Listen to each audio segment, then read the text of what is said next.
बड़ी सुघर लगे तोहर लुकिया धनी बहिरी जब मारे लू मुस्किया धनी सड़िया बुलुकिया धनी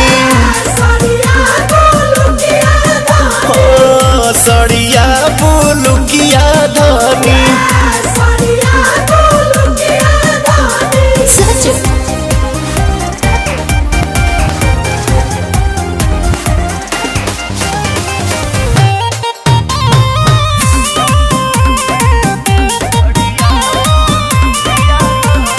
धनी हो हाँ जी बारू से आन बाकी लागे लुलाई के मेकअप के जरूरत तारा नइखे